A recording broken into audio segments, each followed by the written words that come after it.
हिंदी सारख्या भारतीय भाषेला आपण विरोध करतो आणि इंग्रजीचे मात्र गोडवे गातो, इंग्रजी खांद्यावर घेऊन मिरवतो, या संदर्भात मात्र मला आश्चर्य वाटतं की आपल्याला इंग्रजी जवळची आणि भारतीय भाषा दूरची ही का वाटते, याचाही विचार कुठेतरी केला पाहिजे. भारत विकास परिषदेने एक नवीन वर्ल्ड रेकॉर्ड केला आहे.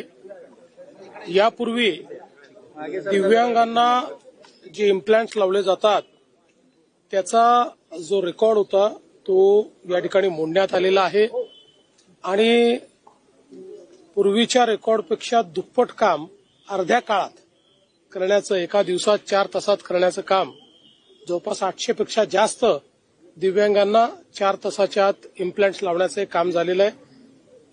गिनीज बुकने या रेकॉर्डला मान्यता दिलेली आहे आणि आता त्याचं सर्टिफिकेट प्रदान करण्याचा सोहळा आहे. हा याकरता महत्वाचा आहे की याच्यामध्ये अनेक दिव्यांगांचं कल्याण झालेलं आहे, त्यांना इम्प्लांट्स मिळालेले आहेत. त्यामुळे याला एक खूप मोठा सामाजिक आशय आहे आणि म्हणूनच अशा प्रकारचा कार्यक्रम असल्यामुळे आम्ही सगळे या ठिकाणी आलो होतो. सर, मंडल अध्यक्षांच्या नियुक्त्या झालेल्या आहेत, बाकी अजून काही बदल पक्षात काही? मंडल अध्यक्षाच्या झाल्या की मग जिल्हाध्यक्षाच्या होतील आणि मग प्रदेशाध्यक्षाची होईल. आमची डेमोक्रॅटिक पद्धत आहे, लोकशाहीने निवडणुका घेऊन त्या ठिकाणी आम्ही संपूर्ण पक्ष हा निवडत असतो. हे केवळ भारतीय जनता पक्षामध्ये होतं, त्यामुळे ही प्रक्रिया चाललेली अतिशय चांगल्या प्रकारे चालली आहे. सर, राज्यात बऱ्याच ठिकाणी पाणी टंचाईचं संकट पाहायला मिळत आहे, यावर राज्य सरकारकडनं काही? मुळातच आपल्याला कल्पना आहे की एप्रिल आणि मे या 2 महिन्यामध्ये राज्याच्या काही भागांमध्ये पाण्याची टंचाई निर्माण होते. विशेषतः जिथे पाण्याचे स्रोत स्वतंत्र नाहीत अशा ठिकाणी ही टंचाई जास्त असते. आपण याकरता जिल्हाधिकाऱ्यांना प्राधिकृत करतो. जिल्हाधिकाऱ्यांनी टंचाईच्या संदर्भात मॅपिंग करून ज्या भागामध्ये टंचाई सातत्याने जाणवते तिथे वेगवेगळ्या स्रोतातनं पाणी गेलं पाहिजे, व्यवस्था करायची असते.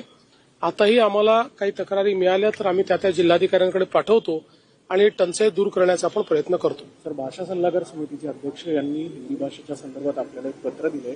नेमकं हिंदीच्या बाबत जे राज्यात सध्या सुरू आहे त्याबद्दल आपण बघा, असं आहे, हे पत्र तर काही मी वाचलं नाही, पण पहिली गोष्ट ही समजून घेतली पाहिजे की मराठीच्या ऐवजी हिंदी अनिवार्य केलेली नाही.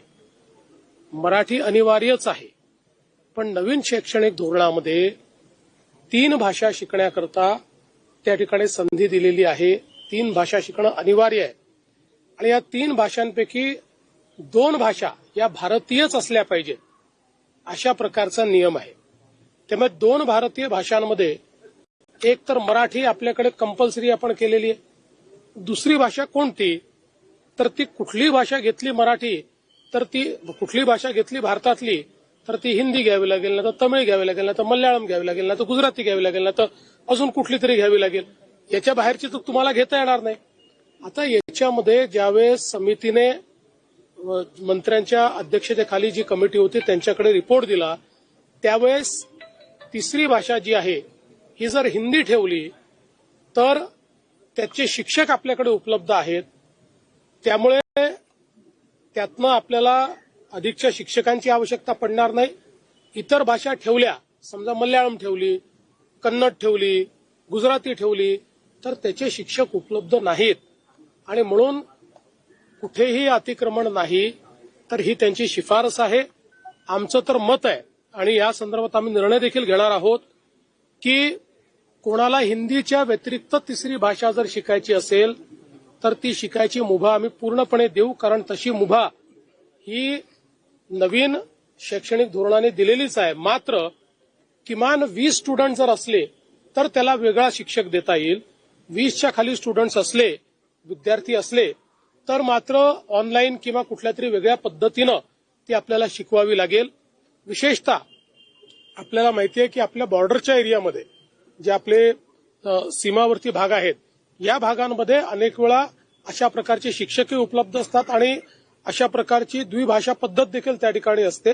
अशा ठिकाणी वेगळा निर्णय घेता येईल, पण कुठेतरी हिंदी लादण्याचा प्रयत्न होतोय हे म्हणणं चुकीचं आहे आणि महाराष्ट्रामध्ये मराठीचीच सक्ती असणार आहे.